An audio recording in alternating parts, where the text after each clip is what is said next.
Hello, dear students. I hope you all will be doing good in physics.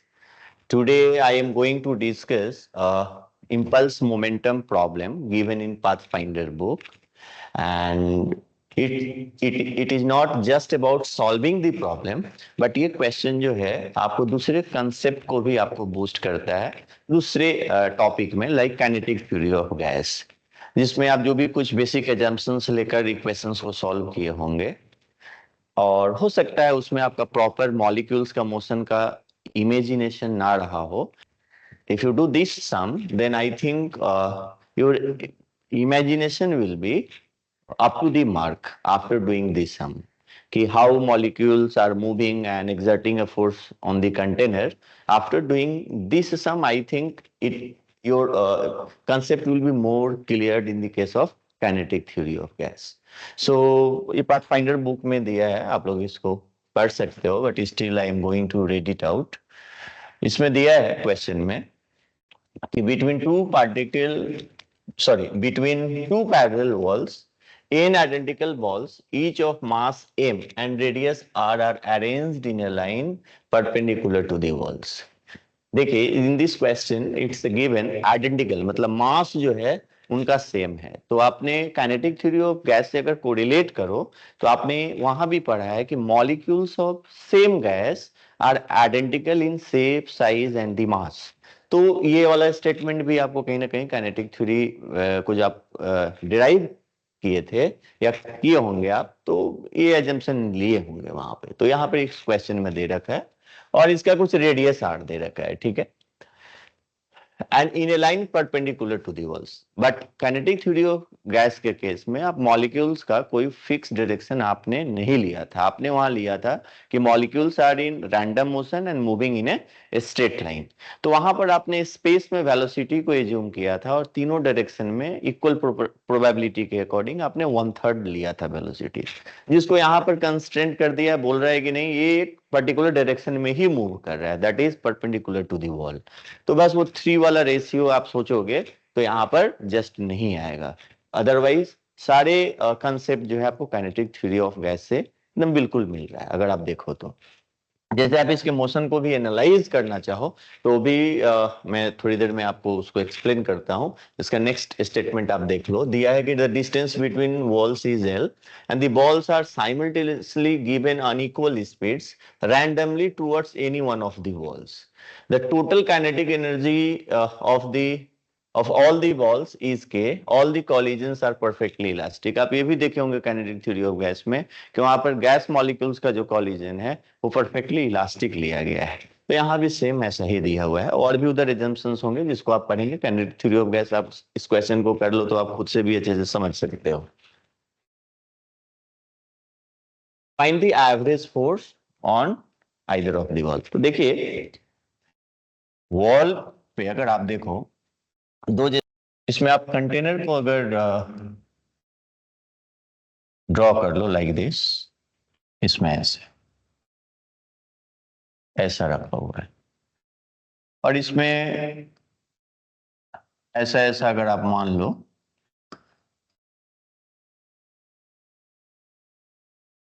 Up to n 1 2 3, बोल रहा है कि unequal speed जो है इसको दे दिया गया. ये हो सकता है इसको कुछ आपने v1 स्पीड दे दिया, इसको कुछ v2 स्पीड दे दिया, सपोज इसको v3 दे दिया आपने, और इसको सपोज vn स्पीड आपने दे दी, क्योंकि यहां पर दिया हुआ है n balls, n identical balls, इसीलिए स्मॉल n मैंने यूज किया सबस्क्रिप्ट में. यहाँ पे देखिए होगा क्या, ये बॉल जो है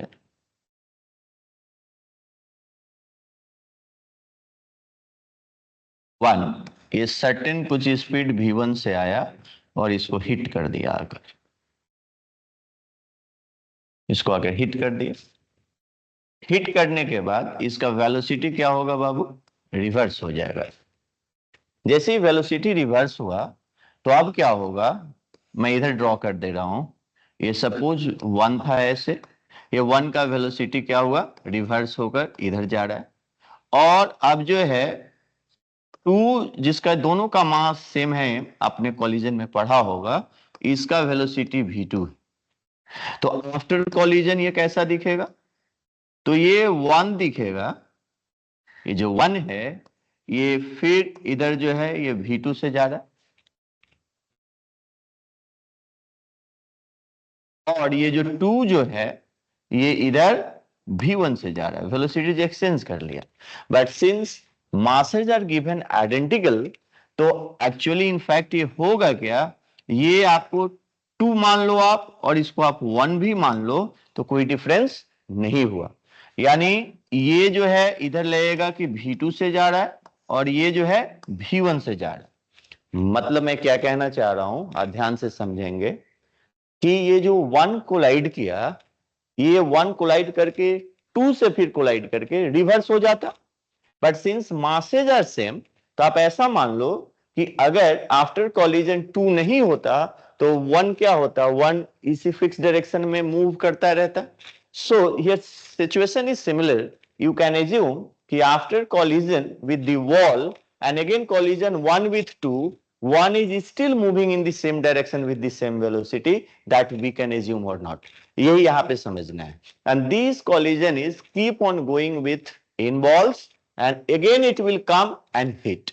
This time we need to find out, because during the hitting there is a change in momentum, and we know the force is rate change of momentum. So हम लोग को अब टाइम निकालना है, मोमेंटम का change निकालना है, वहां से हम लोग फोर्स इक्वेशन फाइंड आउट कर सकते हैं, जो कि kinetic of theory of gas में भी आपने किया है। सिंस यहाँ पर टोटल काइनेटिक एनर्जी दिया है, तो हम लोगों को काइनेटिक थ्योरी ऑफ गैस के कंसेप्ट को भी यहाँ आप अप्लाई कर सकते हो डायरेक्टली, या आप डिराइव कर लो, उससे भी करो। मैं डिराइव करके ही आपको बताऊंगा, डायरेक्टली मैं यूज नहीं करने जा रहा। लेकिन आप इसके मोशन को अगर और अच्छे से विजुलाइज करना चाहो, तो जिसके लिए मैंने जो है यहाँ पर आपको दिखलाने का कोशिश किया है, इसमें बस वेलोसिटीज को मैंने सेम मान लिया है। आप इसको बस इतना देख लेना कि जो ये वेलोसिटीज रिवर्स हो रहा है ना, इसका नंबरिंग कर देना। आप इसको v1 मान लेना, तो ये v1 इधर चला गया, फिर ये 2 3 से कोलाइड होगा तो v1 यहां पर आ गया। सिंस ऑल आर आइडेंटिकल, तो आपको क्या लगेगा, एक ही ब्लॉक जो है, एक ही बॉल जो है वो कंटिन्यूअसली इधर जा रहा है और इसको फिर हिट कर रहा है। And since in identical ball है, तो टोटल कितना डिस्टेंस इधर इसको जाना पड़ेगा ड्यूरिंग कॉलिजन, तो इसका डायमीटर 2r होगा, तो n के लिए 2nr हो जाएगा बाबू। तो 2nr गया और 2nr आया, तो टोटल हो गया कितना, 4nr। और आपको मालूम है कंटेनर जब आप लेते थे काइनेटिक थ्योरी ऑफ गैस में, और ये जब आकर हिट करता था, आपको मालूम है, तो फिर दूसरे सरफेस से इसको आकर कोलाइड करने में कितना टाइम लगता था, आप लिखते थे 2l/v, अगर आपको याद होगा। यहां पर जस्ट आपको क्या लिखना है, यहां पर आप लिखोगे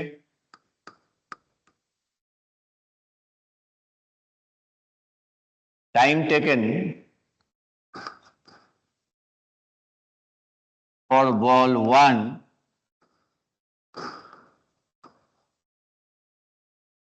to collide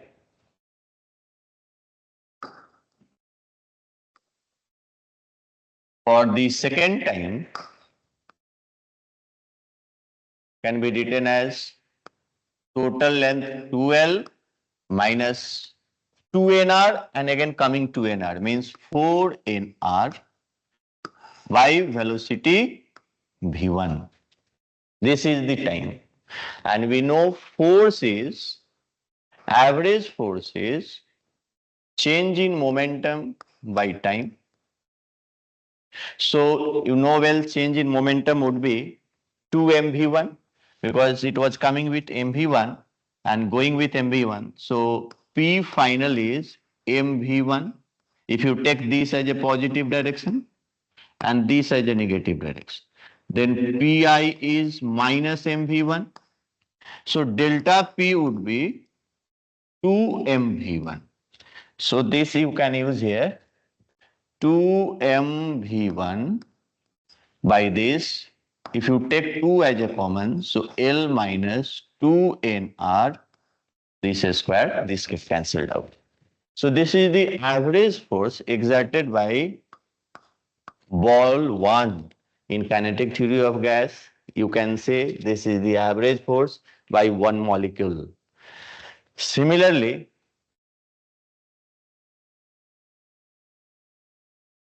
what we can write, F average net is F average 1 plus F average 2 plus dot dot F average n.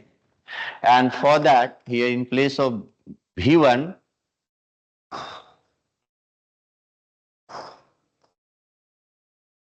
we will get V1 square plus V2 square plus dot dot Vn square. You know well, in the case of kinetic theory of gas, we implement the Vrms speed. And you know well, if you divide by n and multiply with n, then it becomes Vrms square. So in terms of Vrms, in kinetic theory of gas, same expression you derive. Okay? So आप उससे भी इसको correlate करके समझ सकते हो. Since here kinetic energy is given, so for I am not going to derive the kinetic theory, but I think इसके बाद आप कर लोगे divided by n into n, तो ये भी RMS लागू हो जाएगा. So total kinetic energy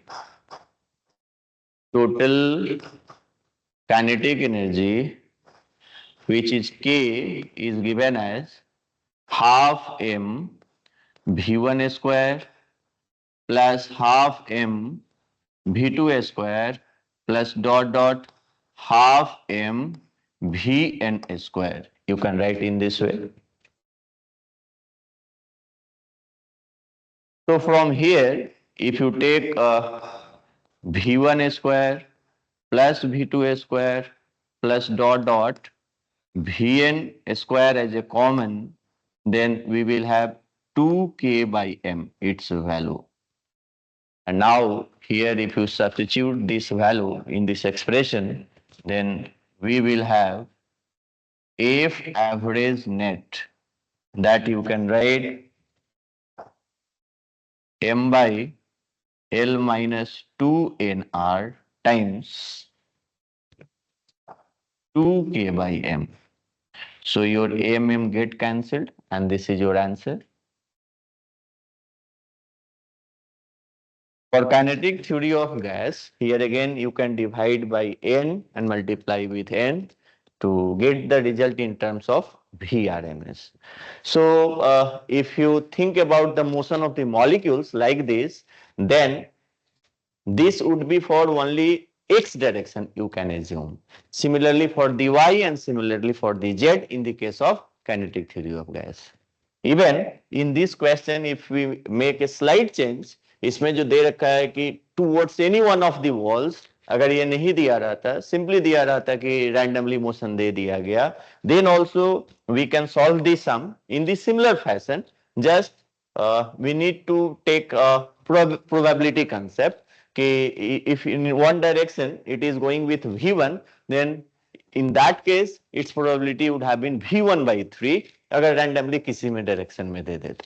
So whatever the result we are getting, यहाँ पर 1/3 का factor का changes आ जाता है. I think ये question आपको अच्छा लगा होगा, और कुछ सजेशन हो तो आप लोग इस वीडियो को देखने के बाद मुझे जरूर सजेस्ट करना, जिससे कि और अच्छे वीडियो बनाए और आप लोग इसका बेनिफिट ले पाए. Thank you everyone, thank you for watching my channel.